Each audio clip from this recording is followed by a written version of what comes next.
So Jake Paul vs. Mike Tyson has officially been sanctioned as a pro fight, meaning the result of this fight will go on both guys' records forever. Like if Jake beats Mike, that's on Mike's record until the end of time. And yeah, that's really all that makes it a pro bout, because the rules just came out today and you might as well call it an exhibition. We got knockouts are permitted, which I would hope so. I think MVP just put that in because everyone claims that Jake puts a no knockout clause in his contracts, which highly illegal. The fight will consist of 8 2-minute rounds, which originally I thought it was going to be like every other Jake fight, 8 3-minute rounds. It was how pro fights usually are. I was concerned about Mike's stamina because obviously at his age he's not going to have much mobility. I mean, if you look back at the Roy Jones fight about 4 years ago, Mike was averaging around 10 punches a round, while Jake, when he fights, averages around 50 to 60. And watching Mike's training clips does not make it any easier. I mean, they're all cut up. We don't know if he's gassed, out of air in between. There was a couple sparring clips going around where he was just completely dead, drenched in sweat, and they were just doing drills. Like, this wasn't even a spar. But now that it's 8 2-minute rounds, it could play in his favor, and it's probably less likely for a knockout, but it'll leave him with a lot more energy left in the tank in the later rounds, which is also where I was very concerned, because Mike, throughout his whole career, he would always be a fast starter. Like, you wanted to make sure you made it out the first couple rounds, because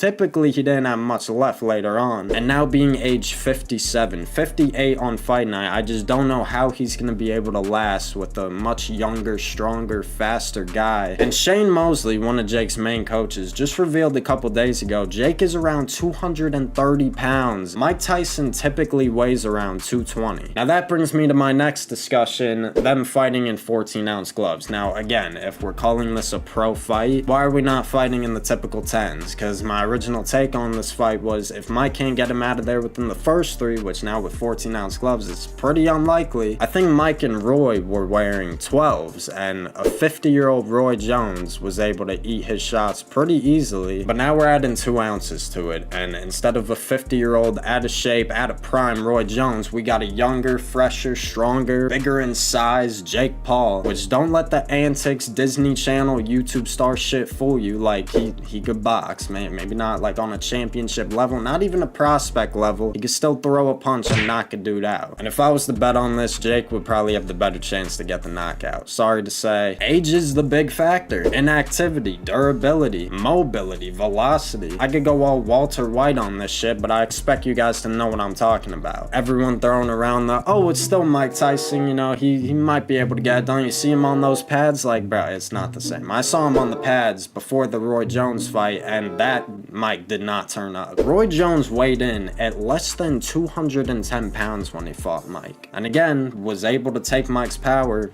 fairly well. Just fought Anthony Pettis in a boxing match. It was Anthony's debut, and Roy lost. With Jake coming in possibly heavier than 230 pounds, I mean, we still got 2.5 months to go. I don't know if he's just out of shape or wants to come in heavy as possible to overwhelm Mike. But if a 50-year-old Roy Jones could handle Mike's power, which I know what y'all are gonna say, it's Roy Jones, you know, he has over 50-some fights, was heavyweight champion in a couple weight classes. This is Jake Paul, the Disney Channel turned boxer. If you're still looking at it like that, then you're just going off faith. Yeah, thank you guys for watching. Let me know your thoughts on it. Who do you got? And, you know, if you want to throw some curveballs my way, tell me how Mike could win this with this rule set, you know, let me know. Yeah, make sure to subscribe, like, and comment. I'll see you on the next one. Take care. Peace.